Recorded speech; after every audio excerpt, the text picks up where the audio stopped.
Hey yo, yellow, dancehall bomb, bang! Hey, what am I dealing with? Lex to the complex representing for Dancehall Bomb. Oh damn, Dancehall Bomb.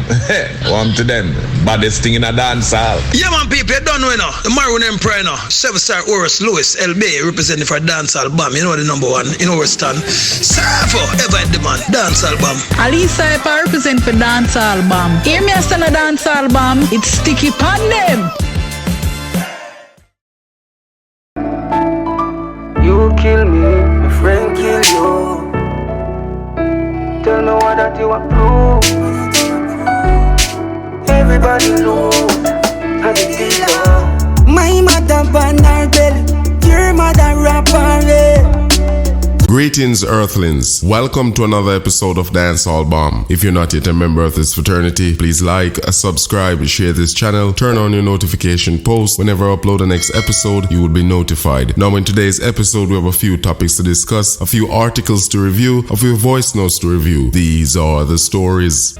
Ladies and gentlemen, members of the Dancehall Bomb fraternity, on today's episode of Dancehall Bomb, we have opposition leader Mark Goldin addressing Prime Minister Andrew Holness' integrity. Now, if you're wondering what I'm talking about, I have a clip here to share with you guys. Check it out.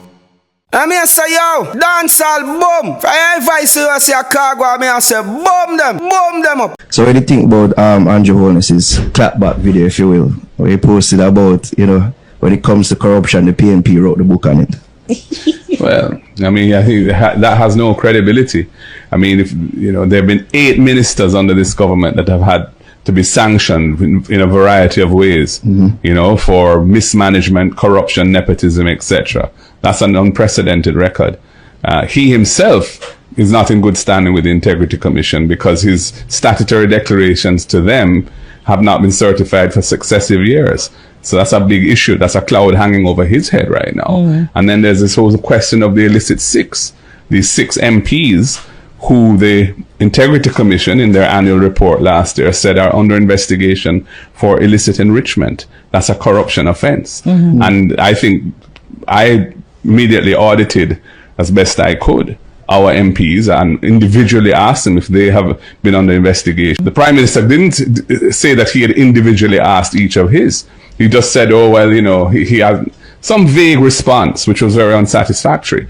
And then he put a gag order on his cabinet so these ministers can't speak to the media about any issues to do with the Integrity Commission, which is a very untransparent thing to do and raises further questions as to what the situation is over there. So I think there are real issues about integrity and corruption with this government. And, you know, so I think it's fair comment, and not just fair comment, as leader of the opposition, I have an obligation to point out these things to the Jamaican public. That's part of my role. I would be derelict in my duty if I were to ignore them. So I am fairly forceful about it because governance really matters. If the population don't have trust and confidence in the leaders of the country, it breeds disaffection, cynicism, and a lack of hope. So this is why, you know, this is a big issue for me. And in my budget presentation. Now, ladies and gentlemen, that was opposition leader Mark Goldin. Now, my thoughts on this situation is whether orange or green, all of them are corruption. So, people, if you want to get involved in politics, just pick a buckle of poison. Now, ladies and gentlemen, on to other interesting topics in today's headlines. We have Mr. Lloyd Leng giving a perfect explanation why TikTok will be banned in America. Check it out. Hey yo, yellow, dancehall bomb, bang! Representatives has passed a landmark bill that could see TikTok banned in America. It would give the social media giants, the Chinese parent company ByteDance, 6 months to sell its controlling stake, or the app would be blocked in the US. All right, so joining us to just, give us some insight and shed some light on all of this, we decided to get the superstar, the master, Mr. Lloyd Leng. What's up?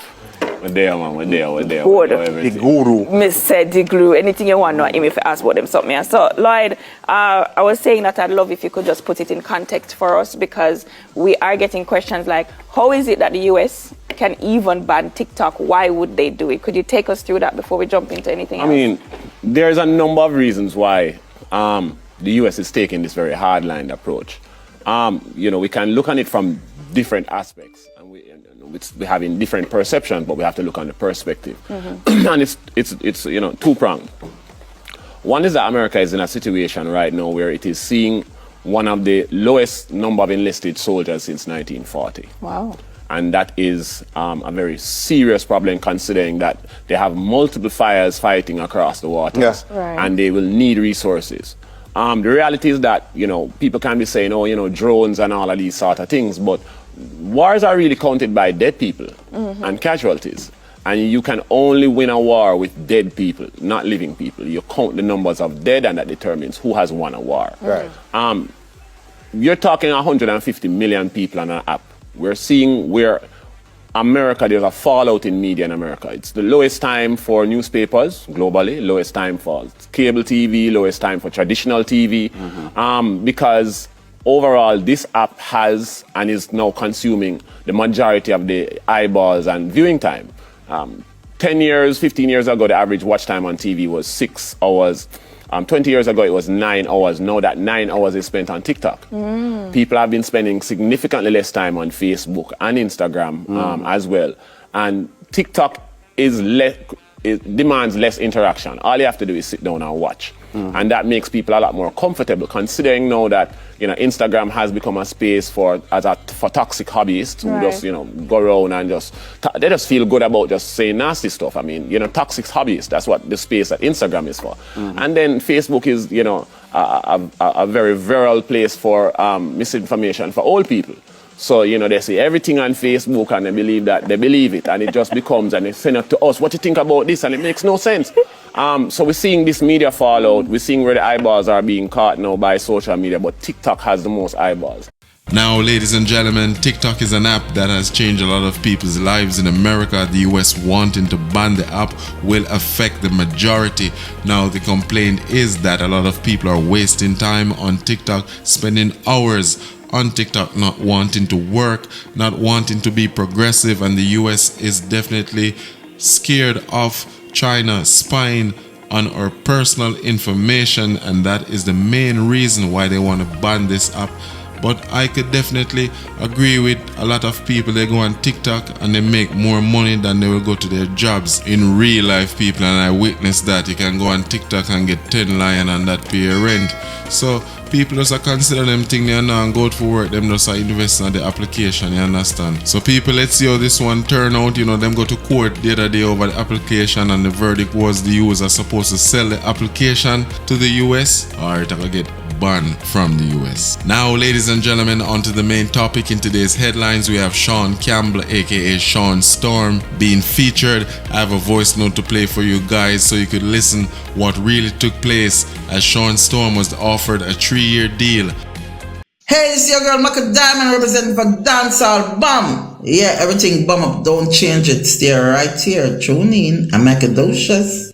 Vybz Kartel crony offered 3-year sentence for guilty plea. This was confirmed by his attorney Miguel Loren and Director of Public Prosecution Paul Llewellyn. Loren said his client, known by the stage name Shawn Storm, was not asked to give any evidence against his co-accused but refused the deal, because he was not part of any common design to kill Clive Lizard Williams. I was approached by the prosecutor who made the offer. I discussed it with my client and he said there was no fact. He was not part of any plan to kill anybody, so he refused. He said there was no fact. As an attorney, I have to follow my client's instructions, Loren told the Jamaica Observer.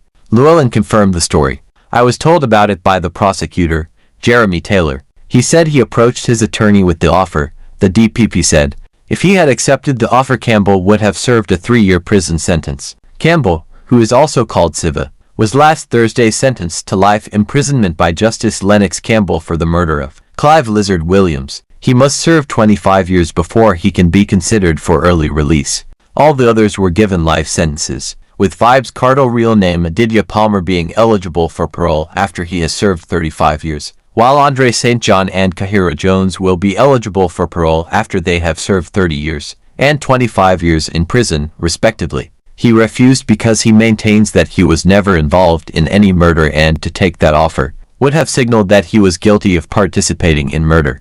I even discussed it with his mother and she said she was glad he refused, Loren said. Campbell was sentenced based on the premise of common design in law, which states that even if a person did not actually commit murder, he can be found guilty of participating in the act if he did not voice his objection to the act or acted as a lookout person.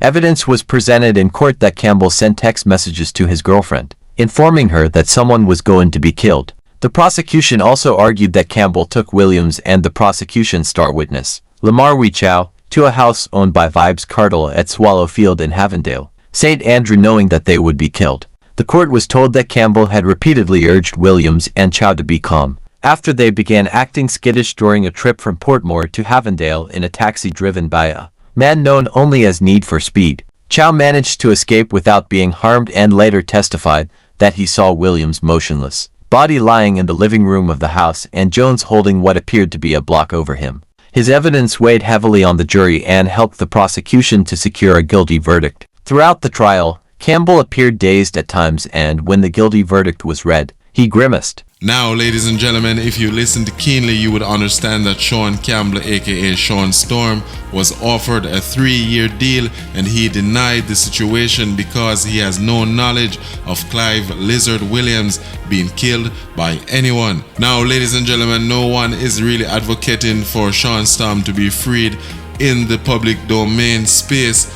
Now, people, I just have to say, Vibes Cartel, you have a real good friend. Somebody who could have really put you in a spot and walk away to him family after 3 years. Now him behind bars have a life sentence. Now, ladies and gentlemen, you understand that this is going to be a retrial of the case. So I wonder if these deals are going to be on the table again. I wonder if Shawn Storm are going to take this deal this time, being that him go to prison, so it feel for the away from him family and friends. Him can't get to fix him mother eye from behind bars. I wonder if the artist I got change your mind and member say him did see a little something, you know. I don't know. People leave a comments in the comment section. What do you think? Now, people, we've reached the end of another brand new show. If you're not yet a member of this fraternity, please like, subscribe, share this channel, turn on your notification post. Whenever I upload the next episode, you will be notified. Now, people, I wish you the best of luck throughout the week. I'm out.